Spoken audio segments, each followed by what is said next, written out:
Aliran psikologi Gestalt. Gestalt adalah sebuah teori yang menjelaskan proses persepsi melalui pengorganisasian komponen-komponen sensasi yang memiliki hubungan, pola, ataupun kemiripan menjadi kesatuan.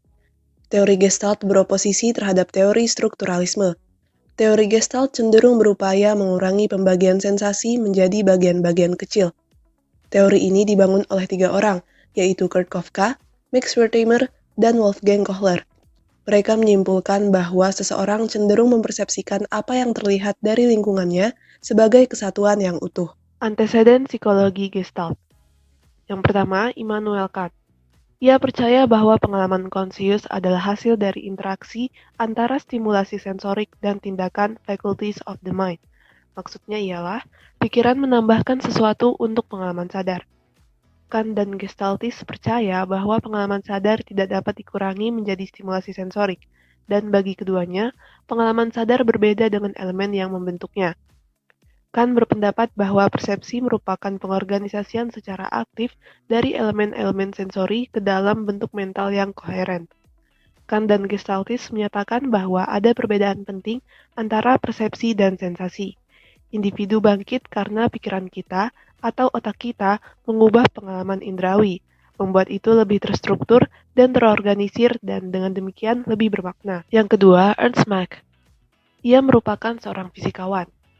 Ia berpendapat bahwa terdapat 2 persepsi yang tampaknya bergantung pada elemen tertentu, yakni bentuk ruang dan bentuk waktu.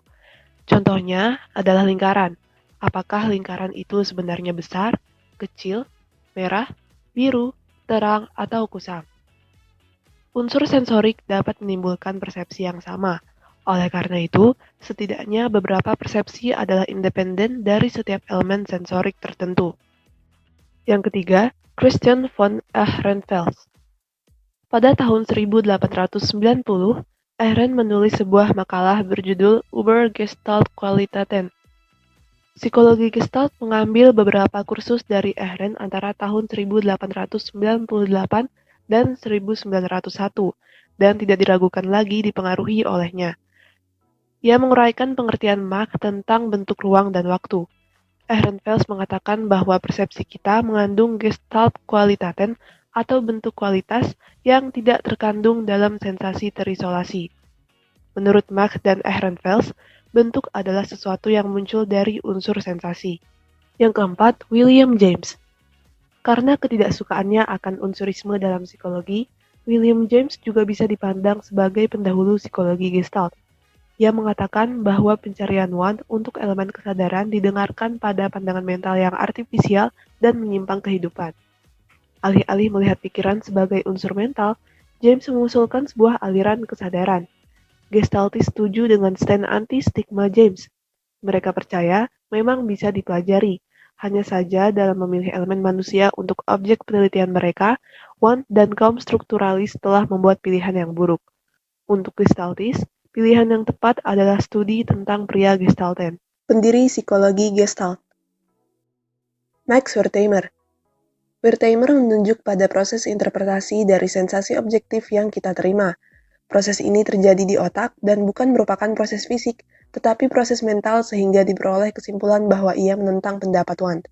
Wertheimer dianggap sebagai pendiri teori Gestalt setelah dia melakukan eksperimen dengan menggunakan alat yang bernama stroboskop, yaitu alat yang berbentuk kotak dan terdapat bagian untuk dapat melihat ke dalam kotak itu guna menyajikan stimuli visual pada tingkat tertentu.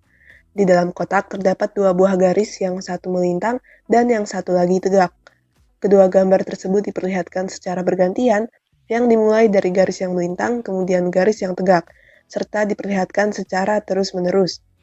Kesan yang muncul adalah garis tersebut bergerak dari tegak ke melintang. Gerakan ini merupakan gerakan yang semu karena sesungguhnya garis tersebut tidak bergerak, melainkan dimunculkan secara bergantian. Kurt Koffka.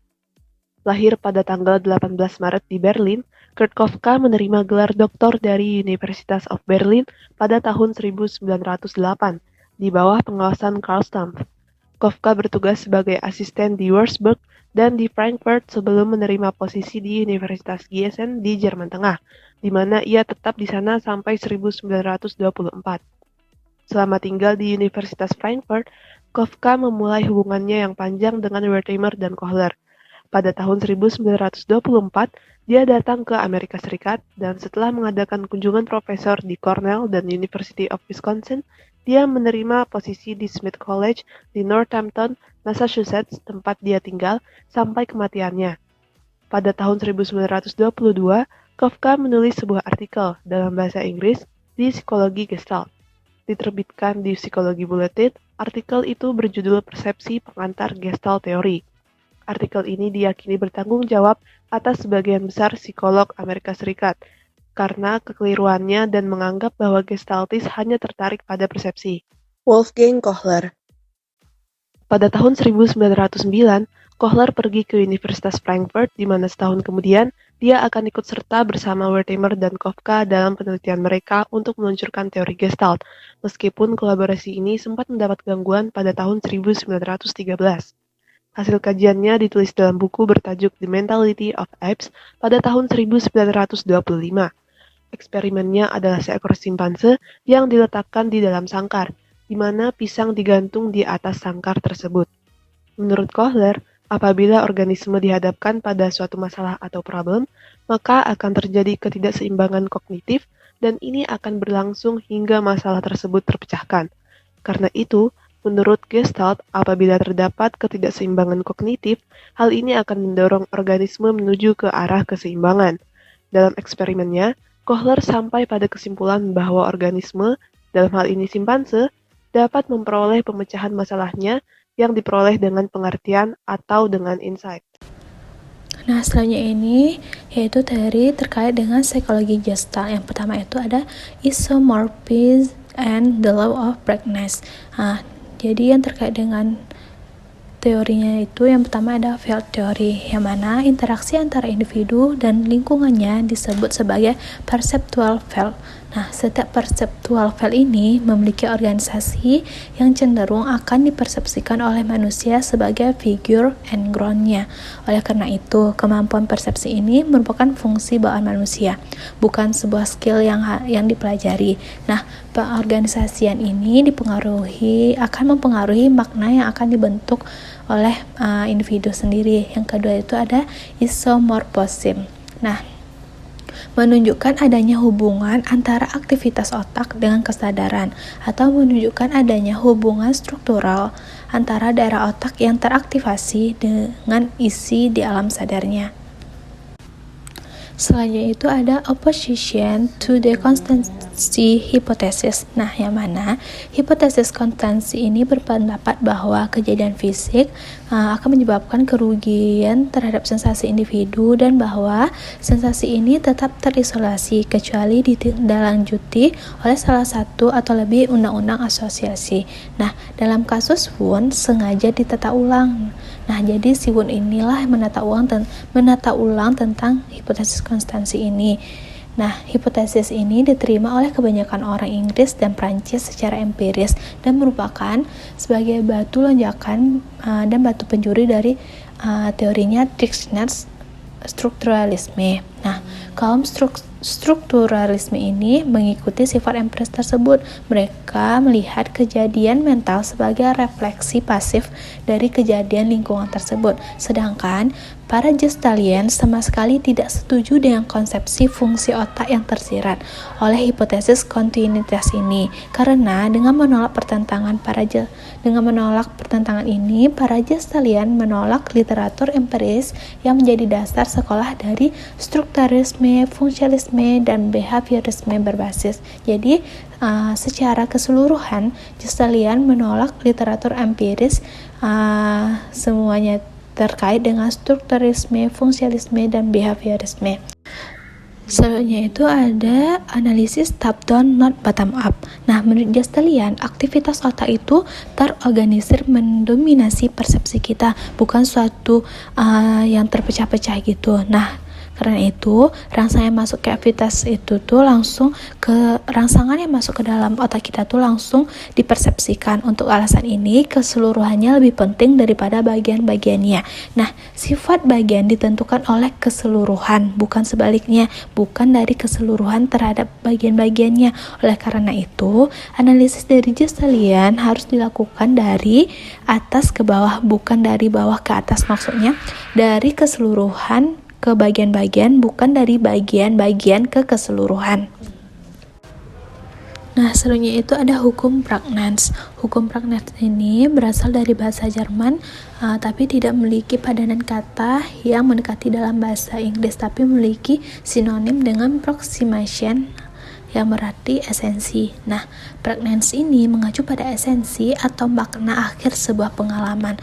Maksudnya di sini, Prägnanz ini menunjukkan tentang berarahnya suatu kejadian, yaitu sesuatu keadaan yang seimbang, suatu gestalt yang baik. Nah, gestalt yang baik ini keadaan yang seimbang, mencakup sifat-sifat keteraturan, kesederhanaan, kestabilan, simetris, dan sebagainya. Nah, lebih jauh lagi diungkapkan bahwa setiap hal yang dihadapi oleh individu itu mempunyai sifat yang dinamis, yaitu cenderung untuk menuju keadaan yang Prägnanz tadi itu, yaitu keadaan yang seimbang itu. Nah, keadaan yang problematis adalah keadaan yang tidak Prägnanz, tidak teratur, tidak sederhana, tidak stabil, dan tidak simetris, dan sebagainya. Serta pemecahan problem itu ialah mengadakan perubahan dalam struktur medan hal itu dengan memasukkan hal-hal yang dapat membantu agar tercapainya sifat dari Prägnanz itu sendiri. A. Gestalt Principles of Perceptual Organization. 1. Principle of Continuity. Menunjukkan bahwa kerja otak manusia secara alamiah melakukan proses untuk melengkapi atau melanjutkan informasi meskipun stimulus yang didapat tidak lengkap. Kedua, Principle of Proximity. Bahwa unsur-unsur yang saling berdekatan, baik itu waktu maupun ruang, dalam bidang pengamatan akan dipandang sebagai satu bentuk tertentu. 3. Principle of Similarity. Individu akan cenderung mempersepsikan stimulus yang sama sebagai suatu kesatuan. Kesamaan stimulus itu dapat berupa persamaan bentuk, warna, ukuran, dan kecerahan. 4. Principle of Closure. Individu cenderung akan mengisi kekosongan suatu pola objek atau pengamatan yang tidak lengkap. Orang akan cenderung melihat suatu objek dengan bentukan yang sempurna dan sederhana agar mudah diingat. Yang kelima, Principle of Inclusiveness. Individu akan cenderung melihat atau memperhatikan objek yang ukurannya lebih besar. B. The Figure-Ground Relationship. Menganggap bahwa setiap bidang pengamatan dapat dibagi dua, yaitu figure atau bentuk dan ground latar belakang. Prinsip ini menggambarkan bahwa manusia secara sengaja ataupun tidak memilih serangkaian stimulus, mana yang dianggapnya sebagai figure dan mana yang dianggapnya sebagai ground. Subjective and Objective Reality. Karena otak bertindak berdasarkan informasi sensorik dan mengaturnya ke dalam konfigurasi apa yang kita sadari, dan oleh karena itu apa yang kita lakukan sesuai dengan pada saat tertentu, lebih merupakan produk otak daripada dunia fisik. Kafka menggunakan fakta ini untuk membedakan antara geografis dan lingkungan perilaku. Baginya, lingkungan geografis adalah lingkungan fisik, sedangkan lingkungan perilaku adalah interpretasi subjektif kita terhadap lingkungan geografis. Dengan kata lain, realitas subjektif kita mengatur tindakan kita lebih daripada lingkungan fisik. The Gestalt Explanation of Learning. Yang pertama, percobaan dan kesalahan kognitif. Biasanya, organisme memecahkan masalahnya secara perspektif dengan memindai lingkungan, dan secara kognitif mencoba satu solusi yang mungkin, dan kemudian solusi lain sampai mencapai solusi. Yang kedua yaitu insightful learning. Pembelajaran berwawasan luas biasanya dianggap memiliki karakteristik, yaitu transisi dari prasaksi ke solusi tiba-tiba dan lengkap. Kinerja berdasarkan solusi yang diperoleh oleh wawasan biasanya lancar dan bebas dari kesalahan. Solusi untuk masalah yang diperoleh oleh wawasan dipertahankan untuk jangka waktu yang cukup lama, dan prinsip yang diperoleh oleh wawasan mudah diterapkan pada masalah lain. Yang ketiga yaitu transposisi atau penjelasan Gestalt psikologi tentang transfer pelatihan. Yang keempat, pemikiran produktif. Pemikiran produktif melibatkan pemahaman prinsip daripada menghafal fakta atau pemanfaatan logika formal. Yang kelima, memory processes, traces, and systems. Manfaat teori psikologi Gestalt. Manfaat dari teori psikologi Gestalt adalah membantu kita untuk dapat melihat segala sesuatu dengan detail pada tiap-tiap kejadian dan fenomena yang terjadi di sekitar kita. Psikologi kognitif merupakan cabang ilmu psikologi yang meneliti tentang perhatian, kesadaran, pengolahan informasi dan ingatan, atau proses-proses yang melandasi dinamika mental. Psikologi kognitif menekankan pada proses-proses mental yang terlibat dalam mengetahui, mengarahkan perhatian, mempersepsi, mengingat, berpikir, dan memecahkan masalah. Tokoh-tokoh psikologi kognitif. 1. Jean Piaget. Jean Piaget lahir pada tanggal 9 Agustus tahun 1896 di Swiss. Ia adalah seorang psikolog yang dikenal sebagai pencetus teori perkembangan kognitif. Pada tahun 1960, ketika gagasan Piaget diperkenalkan di Amerika, para psikolog mulai berpandangan bahwa anak-anak secara aktif membangun dunia kognitif melalui beberapa tahapan. Piaget berpandangan bahwa anak-anak secara aktif membangun dunia kognitif mereka dengan menggunakan skema untuk menjelaskan hal-hal yang mereka alami. Skema adalah sebuah konsep atau kerangka yang telah ada pada pemikiran seseorang dan menata informasi serta menyediakan struktur dalam penafsirannya. Skema digambarkan sebagai beragam perilaku dan kemampuan yang dilakukan seseorang dalam hubungannya dengan objek. Menurut Piaget, ada dua proses yang bertanggung jawab atas seseorang menggunakan dan mengadaptasi skema, yaitu asimilasi dan akomodasi. Asimilasi terjadi ketika individu memasukkan informasi yang diterimanya ke dalam pengetahuan yang diketahui sebelumnya. Akomodasi terjadi ketika individu menyesuaikan skema mereka dengan informasi yang baru. Asimilasi dan akomodasi berkembang sepanjang waktu dan melalui banyak pengulangan dalam pengalaman hidup individu. Dalam teori perkembangan kognitif Piaget, terdapat 4 tahapan dalam memahami dunia. Tiap-tiap tahapan berkaitan dengan usia dan terdiri atas cara-cara berpikir yang berbeda-beda. Cara berpikir yang berbeda-beda dalam memahami dunia yang membuat satu tahapan lebih maju dari tahapan lainnya. Tahapan pertama yaitu tahapan sensorik pada umur 0-2 tahun. Pada tahapan ini, bayi membangun pemahaman atas dunianya dengan menyelaraskan pengalaman sensoris dengan tindakan motorik, dan pada akhir tahapan ini, seorang bayi yang berusia 2 tahun dapat menunjukkan pola sensori motorik yang kompleks dan mulai menggunakan simbol dalam pemikirannya. Tahapan kedua yaitu tahapan praoperasional pada umur 2-7 tahun. Pada tahapan ini, anak akan mulai menggunakan kata-kata, gambar-gambar, dan lukisan untuk mewakili dunianya. Pikiran anak-anak yang telah melampaui hubungan sederhana antara informasi sensori motorik dan tindakan fisik. Tahapan ketiga yaitu tahapan konkret operasional pada umur 7-11 tahun. Pada tahapan ini, anak dapat bernalar secara logis mengenai kejadian-kejadian konkret dan mulai mengelompokkan benda-benda dalam kategori yang berbeda-beda. Dan tahapan keempat yaitu tahapan formal operasional pada umur 11-15 tahun. Pada tahapan ini, anak mulai tumbuh menjadi remaja dan berpikir abstrak, idealis, dan logis dibandingkan dengan pemikiran konkret operasional. Pemikiran remaja tidak lagi terbatas pada pengalaman konkret sebagai dasar pemikirannya dan menciptakan pemikiran hipotesis yang murni abstrak. Lev Semyonovich Vygotsky lahir pada tanggal 17 November tahun 1896 di Belarusia. Ia adalah seorang psikolog yang dikenal berkontribusi dalam teori konstruktivistik sosial dan konsep zone of proximal development. Dalam teorinya ini, Vygotsky berpandangan bahwa belajar bagi anak dilakukan dalam interaksi dengan lingkungan sosial dan fisik. serta memperoleh pengetahuan atau keterampilan dari interaksi sosial sehari-hari yang terlibat secara aktif. Menurut Vygotsky, fungsi kognitif manusia berasal dari interaksi sosial masing-masing individu dalam konteks budaya.